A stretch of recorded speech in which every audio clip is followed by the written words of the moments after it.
podcast about knitting and all kinds of other yarny shenanigans. My name is Doc, and I'm coming to you from Albuquerque in the beautiful desert of New Mexico. It's been a while, and so I got a bunch of things that I would definitely like to show you before I head out for the knitting retreat in Winslow, which is coming up in Arizona, Winslow, Arizona, and I'm excited about that. I love that retreat. I've been there many times so far. I've tried to figure out with my husband yesterday how many times we've been, because he always comes with me, and I want to say it's the fourth time, maybe, hopefully, maybe not. I mean, hopefully I'm right. It doesn't really matter, does it? Yeah, so what's been going on in the meantime? You know, there's the UFO Mania 2024 that's hosted by my friend Marcus on Instagram. I put his handle here. So if you want to enter in that, post your UFO with the starting picture and the ending picture, and there is no special requirement on what is a UFO. You're going to be the judge of that. And yeah, for me it was, I found a few, and there's especially one that I've been pushing forward, but we'll get to that one in a moment. I wanted to start off by telling you what I am wearing, and this is the lovely Yellow Brick Rodeo sweater by Mary Annarella. And if you want to look up any details, you can find me on Ravelry and Instagram as Paperdag. And I do have to tell you that I did quite a bit of modifications on this one because I wanted the width, but I still wanted slim sleeves. But that was kind of easy. I shouldn't say easy, but it wasn't too hard because it's a round yoke, so you can just the amount of stitches that you take for your sleeves versus the body, you can change that so easily. And also I'm usually off with my gauge because I'm a tight knitter, so I had to pay attention where I get to down here to where I split this for the sleeves, because if you knit a larger size, you may very well end up with your armpit being down here, and that's something that I also did not want. And it turned out great, and it's one of my favorite sweaters. And this is a yarn that I got on a vacation. Gosh, I wish I would remember the store. Sorry, but this is one of my yarns which I specifically dyed for this sweater because I wanted a sweater in this color. Yes, I am the dyer of Ziawos, and that is pretty cool sometimes when you're looking for something special. So what's been happening in the meantime? I have told you I've been pushing on some UFOs, and I have a friend who's going through some rough times. So as I was knitting on this one, all of a sudden I had this idea. I'm going to give her this shawl. So I was pushing it on, and I'm just going to show it briefly because it's then I put it aside and I pushed on with another UFO. But let me show you this first, because I have come to the last color. So I'm very happy about that. This is all stockinette. It's a commercial alpaca silk blend. But of course, there's a lot of hand dyers, including myself, who carry an alpaca silk blend. So you could easily do that with any yarn. Just choose some needles that give you a nice and airy look, and I cast on 100 stitches, and my needle size is 5.5 millimeters. This is almost done. So while I was working on this, I was thinking, well, what would I see this at? I see this as a fashion accessory, and I could see it very well on my friend. She'd look fabulous in this. Then all of a sudden I thought, no, it cannot be this. It needs to be something that's more like a hug. And I made the decision that I want to gift her my Aster shawl, and that made me feel super happy. Yeah, I thought that's going to be a perfect gift. She can wrap herself up in it, and it's super soft. It's going to feel really nice. And I pushed on with the Aster, and I got it done, and I blocked it, and it just came off. I washed it yesterday, and it's dry. No, 2 days ago. Doesn't matter. And here it is. Oh, it's such a beautiful shawl. It's a pattern by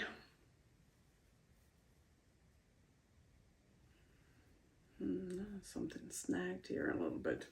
It's a pattern by Natasha Hornby, and yeah, it grew quite a bit, which I love. And the yarns I used, I talked about this so many times, so let me not get into this again. Sorry. I'm trying to keep this a little bit shorter today. But yeah, I'm just happy with how it turned out. I'm very happy with my color combination. Always great to combine a green with a punch, and you put it, if you put a turquoise next to that, that usually looks pretty cool. And orange, always orange, right?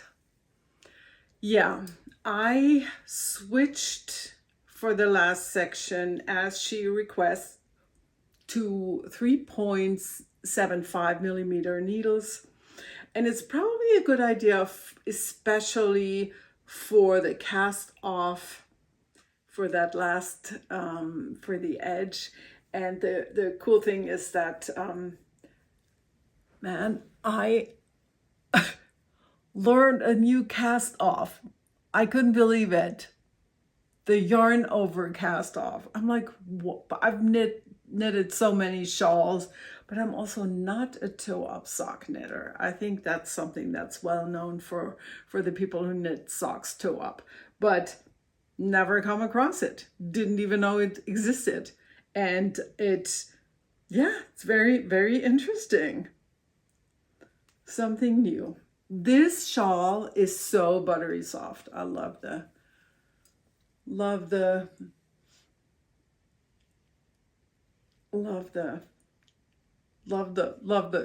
yarn, love the pattern, love everything about it. And the only thing that I have to say, and that's on me, not at all on the pattern, when you look at it, you see that it's kind of, because it's a yarn that has a slight halo and a bit of a fuzz. So this beautiful textured finishing edge gets a bit, I want to say, washed out maybe by my yarn choice. I think if you would make this in a yarn that is a little more crisp in its own texture, it would probably look amazing. I mean, maybe even more amazing. I don't think, I shouldn't say more amazing, but it might be a good idea to choose a yarn that has in itself is a very round yarn and not as fuzzy as what I chose. But no regrets at all. Yeah, glad it is done, and I will get this to my friend very soon. I have also, so that was the, that was the yarn, the fuzzy shawl that has no pattern. But then here, I wanted to show you again my outline. The pattern is Free by Beata of Hedgehog Fibers. And I saw that at midnight at my friend Lauren's, someone was wearing hers. And I'm looking forward to seeing her again in Winslow. And she got me so fired up to make one of these with hand spun small amounts. So I dug into my hand spun and I got this going. I'm using 4mm needles, and I'm just grabbing whatever I feel like. I found some fingering yarns, smaller amounts, and light fingering. And here I found something super special. I hope you can see this here. There should be a bit of an Angora halo. And I just wanted to point that out because that's the one and only time that I have spun up and now finally used the fibers from our Angora bunny Snow. We owned Snow many years ago. Whew, that was a ride. Bunnies take a lot of attention, and it was not at all what we expected. And Snow moved on to another home, and that was a good thing. He needed a lot of care. And when you travel, it was hard. Oh my gosh. Yeah. But in this brown, there is some snow fiber. Yeah, love that. And right now, I have this in there. That's vintage stash, no clue what it is. I assume maybe with some bamboo or tencel or something. And it is going to the Take to Winslow pile. Yeah, and then this is kind of a funny story because my boss said that after I had cleaned up my stash where I had sorted yarns, and I looked through some yarns that were in a box that said knit up for Ziabuls for knitting samples, and some of those yarns were very old. And so I sorted, reorganized a lot. You probably know what I'm talking about if you are a stash person who lives with a big stash. In the end, what happened was that my boss said, you cannot keep any Ziaul's yarns anymore unless you cast them on within a week. She's rough sometimes. You get it? I'm my own boss. But I made that new rule. It had to be done because I cannot keep everything. Yeah, just because I like it, because I usually dye what I like. So let's see what that resulted in. I have a base that's called Duke. I don't always have it in stock, but right now I'm stocked a little bit. And I decided I need a vest with my Duke yarn. And what I'm using is this. It is a one-of-a-kind dye lot. I call those lucky dogs. And it's been a journey. I made the decision and I looked at a lot of vests online.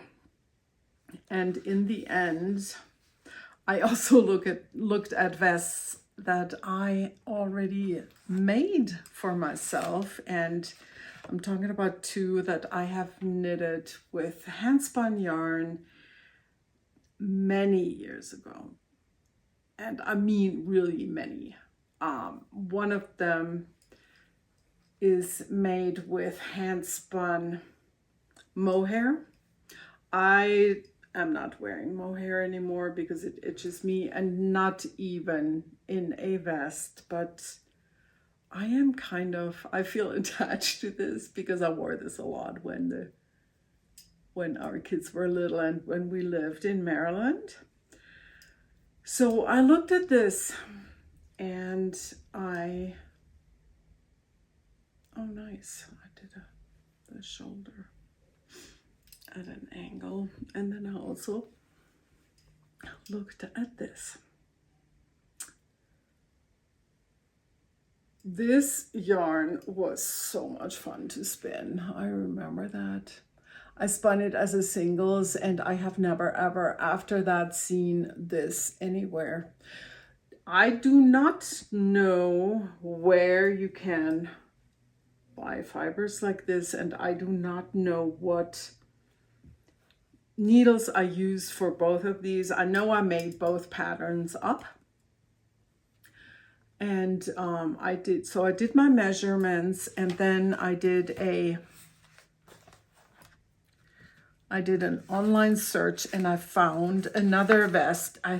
As far as I remember, I think this one was a freebie. Maker.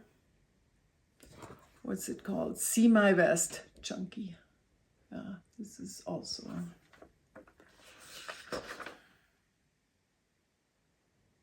Oh dear God, yes. 7mm needles. Then I came back to the vest that I really, really love. And it is this one. It is called the Edgar Slipover. I love the V-neck. I love the details on this, on the arm with the rib and the way that goes down the body. I hope you can see that. Yeah, just love everything about it. It's by Colibri by Johanna. This has just one problem.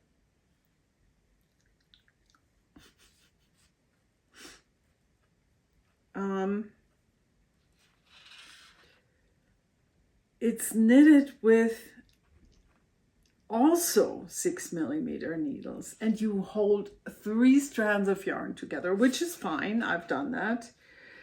But I didn't want to do it for this, obviously, because I wanted to use my Duke yarn. So off I went. And oh yes, a little bit sad, my one criticism, especially since I'm altering the pattern so heavily for my gauge, I wish it had a schematic of the different sizes with the measurements. It only has the gauge, and then you got to measure yourself, which that's a bit of a bummer. Made it harder for me, and I think that's why I was looking for that maker for another vest that had measurements. So I'm going pretty crazy with all of my, I hope you can see that, it's not important, but this is a challenge. You've seen that before from me, right? So I'm working on it to figure out the math, and I have also then done this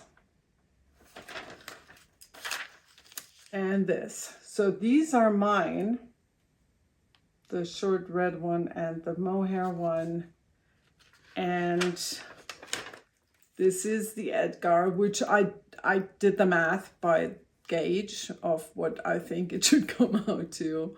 And this is the maker that I showed you the free pattern of. So, yes. And this is where I am right now. Oh my gosh, this is a tangled mess.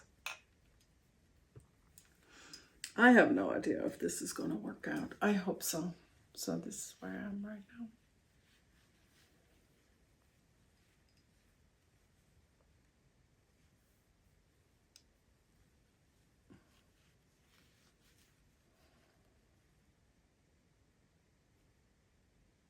Wish me luck. So far so good. Oops. So far so good. And what I did was oops,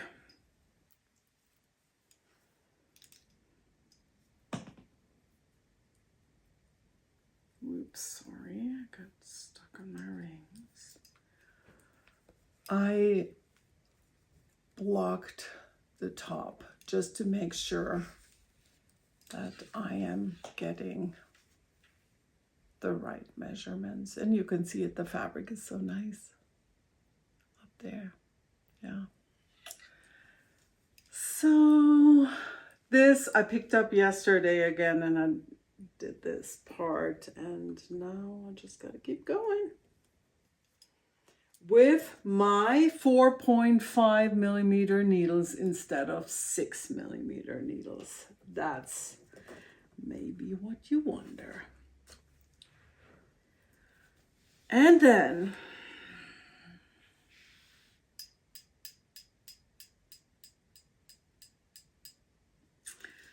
I also had some more ideas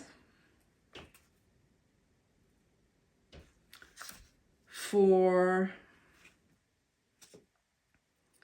another vest. I'm not sure if I'm really going to do 2 vests and if I'm going to need 2 vests, but my sweet friend Lisa gifted me these skeins of yarn.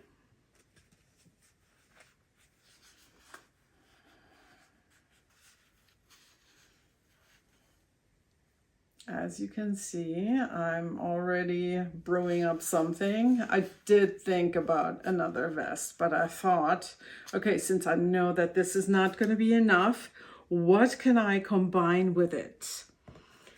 And I pulled out 2 of my discontinued bases. This is an alpaca silk blend. Zeus Mesa was the name, as far as ever. I hope I'm not messing that up now, but it's unimportant because you can't get it anymore. And this yarn is Citizen Harmony worsted 50 wool, 50 alpaca. I just love alpaca. Yeah.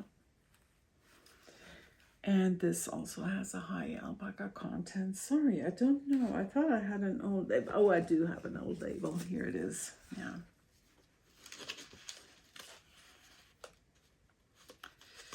Yep.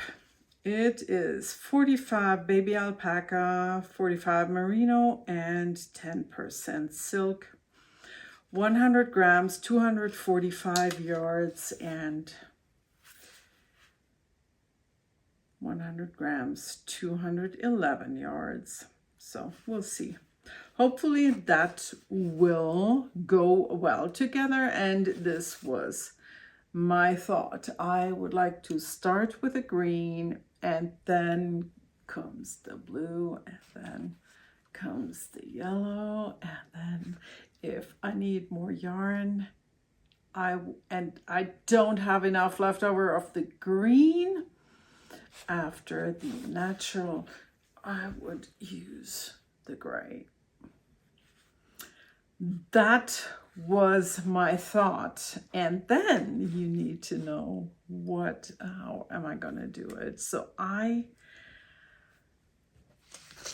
pulled out a pattern from a book, which is called Doppeltes Reißmuster. So that was my thought. I would love to have the colors go into each other with this. Can I do it? We shall see. But yeah, I'm looking forward to it.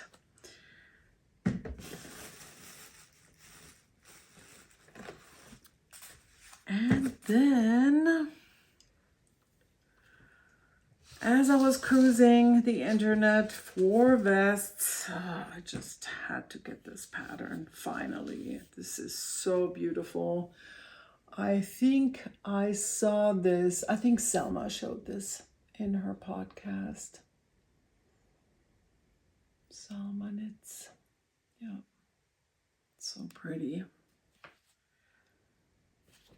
So I got this one, bought this one, and I also got this sweater pattern, which is by the same designer who designed the vest that I'm making, the Edgar slip over. So this is the one sweater. Yeah, I'll see. No definite plans for that one yet. I'm really looking forward to that other one with the yarn that I was gifted. Yeah. And then, my friends, of course, you need to see my new yarn. I went to shop. My friend Lauren won in a giveaway 3 skeins from my local another local dyer from Nitty Gritty. And I went with her and I bought these. No plans yet, but I thought they were pretty. So maybe I will, maybe a hat. I don't know. We will see. And can this be all? I think it really is, because I focused on the Aster Shawl, and that's what I mainly wanted to share with you before I head out of town to the knitting retreat. Some of you I will see in Winslow, and I'm looking forward to that. And everybody else, I will see you in a few weeks. You take care and happy knitting. Bye.